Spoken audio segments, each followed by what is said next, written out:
नमस्कार दोस्तों, मैं आपका स्वागत करता हूं मेरे YouTube चैनल मंत्रा गुरु में। दोस्तों, टर्म लाइफ इंश्योरेंस क्यों लेना चाहिए? टर्म लाइफ इंश्योरेंस आखिर जरूरत क्या है? जीते जी अपना पैसा लीजिए, मरने के बाद किसने देखा है पैसा मिलता भी है कि नहीं मिलता है? इसी तरह की कुछ कहावतें हैं जो आप उन लोगों से सुनेंगे जिनके पास टर्म लाइफ इंश्योरेंस नहीं होता है। देखिए दोस्तों, जिम्मेदारी से हम लोग भाग नहीं सकते। या तो जिम्मेदारी के साथ आप अच्छे से जीते हैं या परेशान होकर के जीते हैं। जीना होता ही, जिम्मेदारियां हटती नहीं है। आप जीते जी अच्छे से जिम्मेदारी निभाइए, लेकिन अगर आप नहीं हैं तो भी जो जिम्मेदारी आपके लिए निभाता है फाइनेंशियली, वो होता है आपका टर्म लाइफ इंश्योरेंस, जिसका डिसीजन आप आज ले रहे हैं। सही डिसीजन है, जरूर कराइए टर्म लाइफ इंश्योरेंस। कंपनी का कैसे चुनाव करना है वो आप ऑनलाइन में जाएंगे, प्रीमियम देखिए, प्रीमियम आप उसमें एक सेलेक्ट कीजिए, बगल में क्लेम सेटलमेंट रेशियो आता है वो देखिए, कंपनी का चुनाव हो जाएगा। 95% के ऊपर जो भी कंपनी क्लेम सेटलमेंट आपको देती है वो सही कंपनी है, अच्छी कंपनी है। प्रीमियम कम है, ऑनलाइन बाय कीजिए। ऑफलाइन में प्रीमियम ज्यादा लगता है, फीचर्स एक जैसे ही होते हैं, कोई फर्क नहीं पड़ता है। क्लेम आज के टाइम में हर कंपनी लगभग देती है अगर जेन्युइन है तो।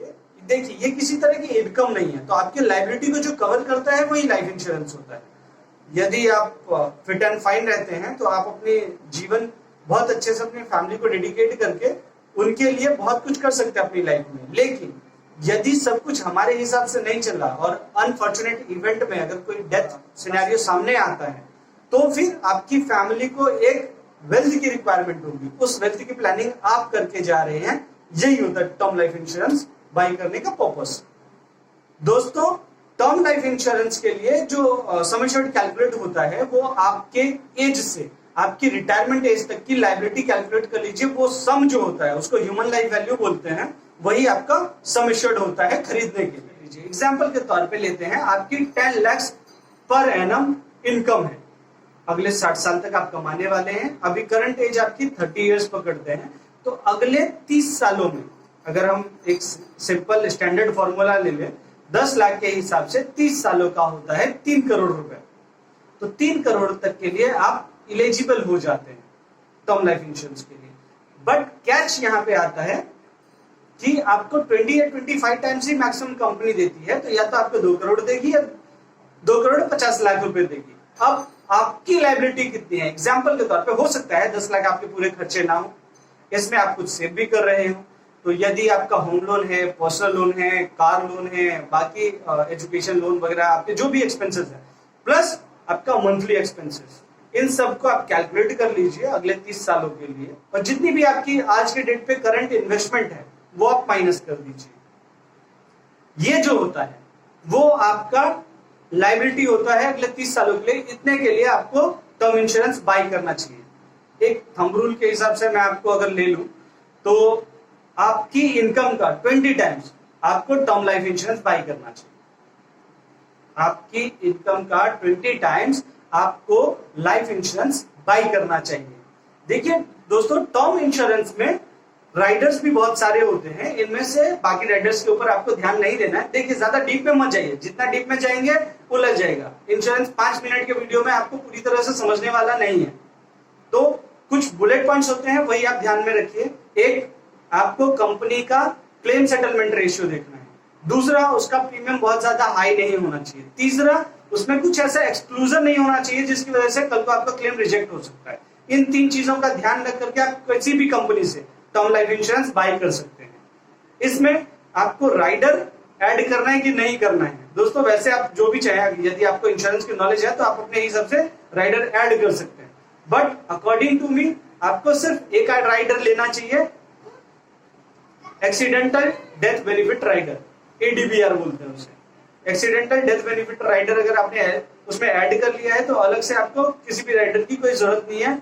बाकी चीजें जैसे क्रिटिकल इलनेस राइडर हो गई या मेडिक्लेम से रिलेटेड कुछ है, वो आपको अलग सेपरेट प्लान ले लेना चाहिए, क्योंकि उनका प्रीमियम काफी हाई होता है जो आपके टर्म लाइफ इंश्योरेंस का प्रीमियम बढ़ा सकता है। एक्सीडेंटल डेथ बेनिफिट राइडर अगर उसमें आपने ऐड किया है तो इनफ होता है। और अगर कुछ अलग सिनेरियो है, जैसे कि अगर मान लीजिए पहले से कुछ प्रॉब्लम्स वगैरह है, तो भी आपको डिस्क्लोज करना है टर्म लाइफ इंश्योरेंस में। कुछ भी हिडन मत रखिएगा, आपके बेनिफिट के लिए होता है। टर्म इंश्योरेंस की जो पॉलिसी होती है आपकी फैमिली के लिए, उस टाइम पे आप नहीं होते हैं, तो जितनी भी चीजें आपने मटेरियल फैक्ट जो आपने डिस्क्लोज किए हैं मटेरियल फैक्ट बोलते हैं आपकी इंफॉर्मेशन को, आपसे रिलेटेड। जैसे उसमें आपको ये डिस्क्लोज करना होता है कि आप स्मोकिंग करते हैं कि नहीं करते हैं, अल्कोहल लेते हैं कि नहीं लेते हैं, आपकी फैमिली की हेल्थ कंडीशन कैसी है, आपकी हेल्थ कंडीशन कैसी है, आपका हाइट वेट, ये सारी चीजें आप एक्यूरेट दीजिएगा, तो आपको कल को क्लेम प्रोसेस में किसी तरह की कोई बाधा नहीं आएगी आपके नॉमिनी को।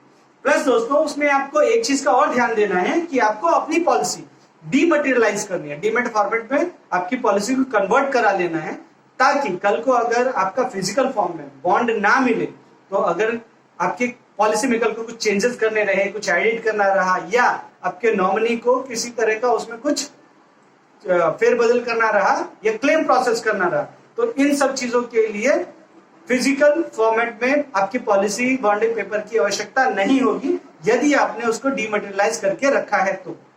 प्लस दोस्तों बहुत सारे लोगों से आपने ये सुना होगा कि term insurance time to time update करना चाहिए। देखिए दोस्तों, पुराना जो आपने टर्म इंश्योरेंस खरीद के रखा हुआ है उसको मैक्सिमम सिनेरियो में आपको चेंजेस करने की कोई आवश्यकता नहीं होती है। आप चाहिए तो दूसरा बाय कर सकते हैं। उस पुराने टर्म इंश्योरेंस को भी आपको डिस्क्लोज करना है, क्योंकि आपकी जितनी इनकम है उसके हिसाब से ही आपको टर्म लाइफ इंश्योरेंस मिलती है। इसके ऊपर अंडरराइटर उसका अप्रूव नहीं करता है, क्योंकि ये कंपनी की लायबिलिटी होती है। इंश्योरेंस हमारे जो रिस्क है वो बहुत सारे लोगों द्वारा बियर किया जाता है, ये इनकम का सोर्स नहीं है। बाकी सारी कंपनी सेफ है, आंख बंद करके आप बाई कर सकते हैं। आज ही बाई कीजिए, अपनी फैमिली को सेफ कीजिए। नमस्कार दोस्तों, नेक्स्ट वीडियो में हम लोग देखेंगे सेविंग्स प्लान के बारे में। तब तक के लिए धन्यवाद।